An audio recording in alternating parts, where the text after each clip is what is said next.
Hi everyone, it's Sue and welcome back to Discovering the Art of Living. Now if you're new to my channel, click on the subscribe button below as well as the bell icon to be notified when I upload new content. Now last time we painted this beautiful tribute to my favorite artist MacLeod. So if you missed that watercolor tutorial, click on the little link above and that will take you directly to the video. Now with Christmas sneaking up on us really fast, you might be stressed out with all of your shopping and baking and preparing that you have to do for the holiday season. So this craft is sort of a relaxing, take a deep breath and just concentrate on having some fun. We're going to be making some really cute, tiny canvas mandala snowflake ornaments for your tree, or you can use them as magnets or Mod Podge them and make them as coasters, whatever you like.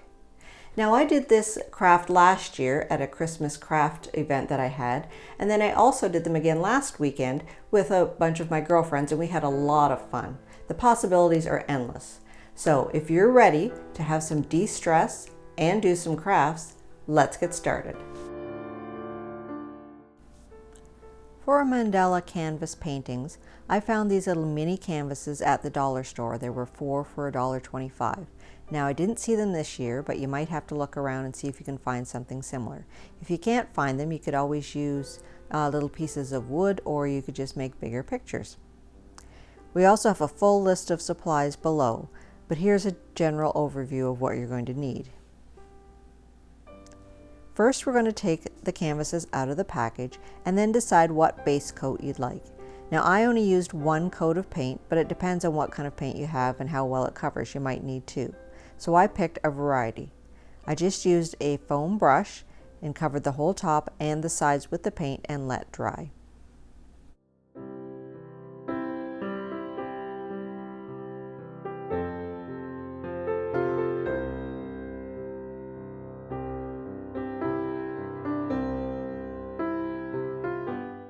While your 4 mini canvases are drying, let's just practice the technique.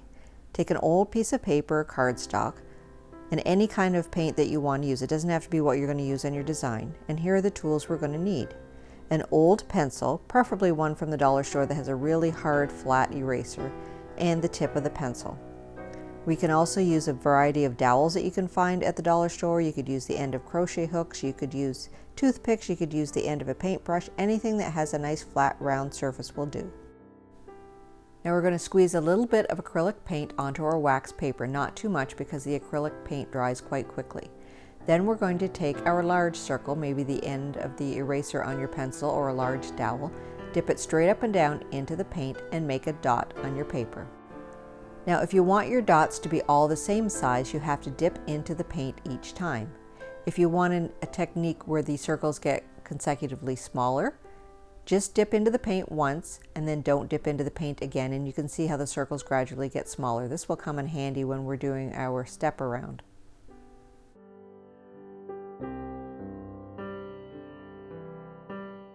Now what I call the step around is when you usually take your small end of your pencil, you make a dot at the top, don't add any more paint, and then just go gradually smaller and smaller around a circle.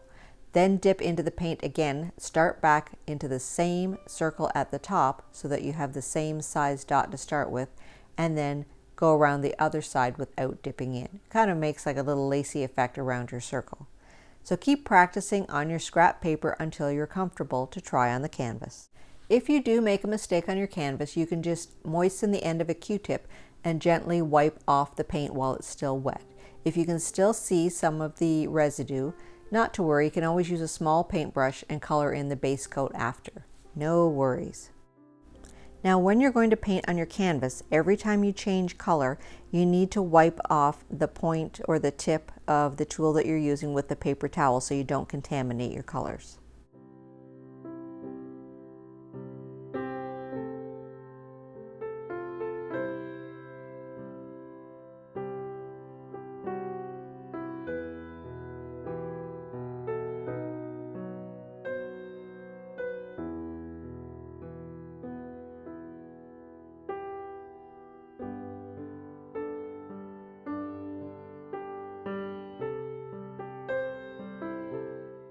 Once your canvases are completely dry, we're going to take a ruler and our good pencil, not the one that you're going to be painting with, and we're going to connect each corner to make 2 diagonal lines.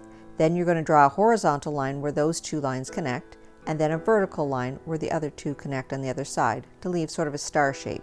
These are going to be your guides where you're going to do your dots to make them nice and straight. So then decide what colors you want to use. You don't have to use what I'm doing, use your imagination. Squeeze a little bit of the paint onto the wax paper, and we're using our big dot in the middle. Now mandalas traditionally always start with a big dot and then go consecutively out, but it's kind of up to you. If you do get a bubble in your paint, just use the end of a toothpick to kind of flatten it out. Then use your imagination with a variety of different colors, sizes of dots, and shapes. You can look at mine for inspiration, but I want you to be creative and make up your own. Enjoy.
Once you've dried your first layer of paint completely, then you can go back over some of the bigger dots and add smaller dots inside to give it even more dimension.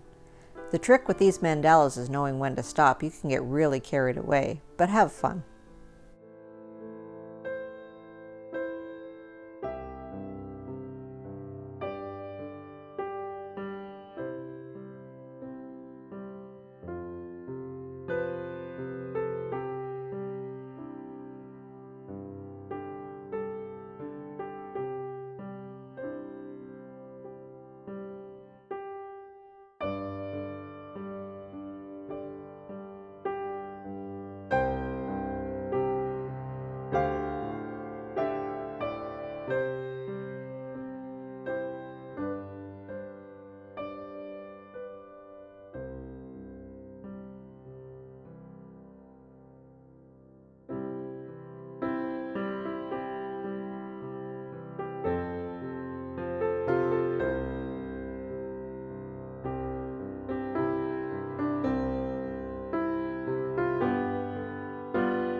Once everything's dry, if you're going to make these into an ornament, just take some string or ribbon and hot glue a little hanger on the top and then put some ribbon around the side.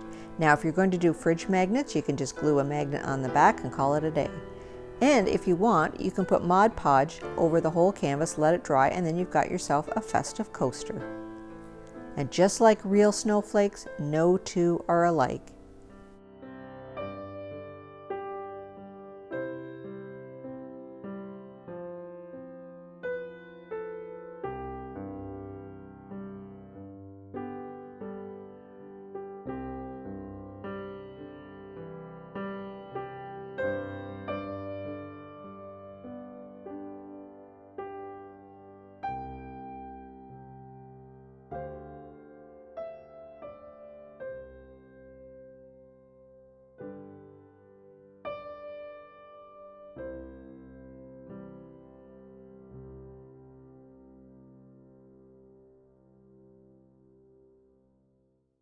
If you enjoyed this video, please give it a thumbs up, and in the comments section below, tell me which design you liked best. And if you haven't done so already, please hit the subscribe button as well as the bell icon to be notified when I upload new videos. See you next time on Discovering the Art of Living.